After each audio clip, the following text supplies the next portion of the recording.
let's talk now about education. Schools in Detroit are pausing student learning, in-person student learning, because of the coronavirus. So let's chat more about what's next in education with Randi Weingarten. She's the president of the American Federation of Teachers. And we are also joined by Yahoo Finance's Reggie Wade for this conversation. Randi, I'm going to start with you. We see schools closing down in the city of Detroit as we're seeing cases of coronavirus surging around the country. Wondering if you think this is the right call to make, and what could the impact be on students, especially if this happens across the country? So you're going to see schools. So let me start with, first off, thank you again for having me on.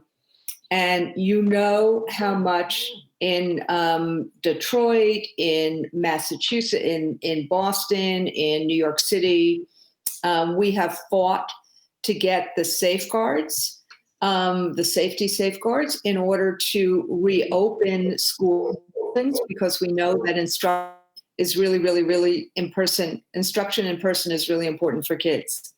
Having said that, and I'm sorry that I'm so angry about this. The Trump administration has done nothing. We're seeing huge surge in cases. When you have this kind of surge in terms of community positivity, schools are going to close down again and revert back to remote. And we're starting to see that in lots of different places. I think you're going to see that in New York City as well, if the positivity rate in the city exceeds 3%. Because even though we've been able to create a cocoon in places that actually understood that the safeguards, the community spread is going to spread into schools. You can't stop community spread from spreading into schools. And that's why you're seeing, that's why the failure actually deal with the surge, the failure by the Trump administration and by the deniers to deal with COVID is creating a terrible situation. It's worsening the economy, and it's going to create yet another terrible situation for kids. Randi, Reggie Wade here. Do you believe that teachers' voices are being heard? I hear from many teachers across the country, and they're continuing to say they do not have the PPE equipment that they need. They do not feel safe. Do you think we're doing a good job at listening to our educators during this time? No, and I think part of it is that you don't have anyone in this administration who has fought to make sure that schools are safe, well-being places for our kids and for our educators. I mean, look what just happened this week. Ivanka Trump's kids were told that they had to leave the private school that they were in because they signed a document that said, you're going to try to create safety all over the place, including wearing masks. And they just defied that.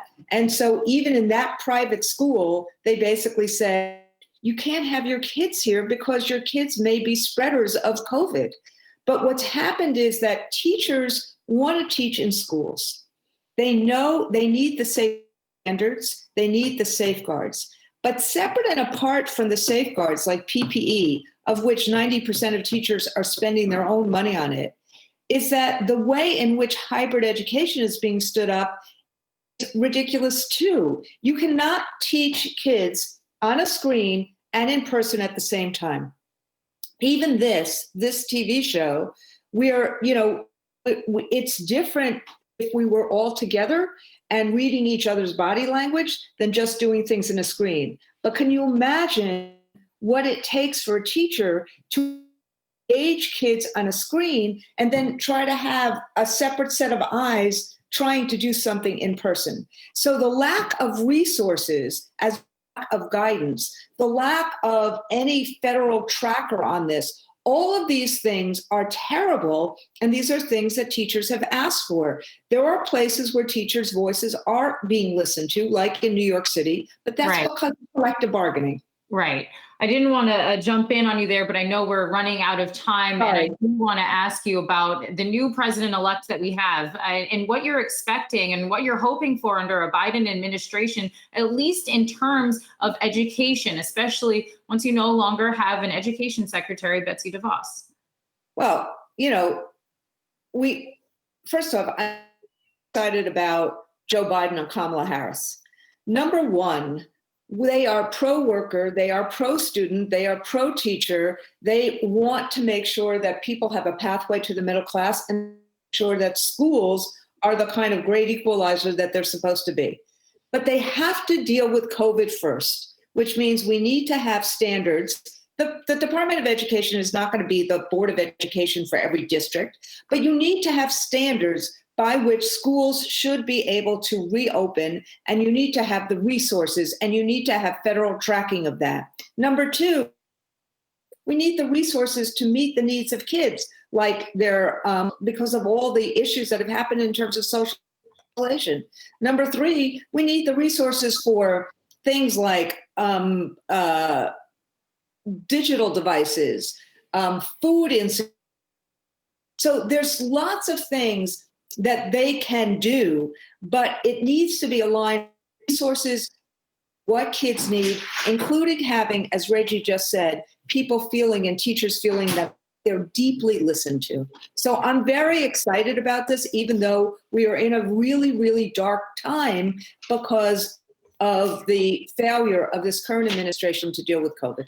Right. And quickly here, Randi, wondering about student loan debt, if you have any hopes, and I know that many teachers out there are struggling with high amounts of student loan debt, not to mention the amount of students that are facing high amounts of student loan debt. Are you hoping that that's going to be discharged under a Biden administration?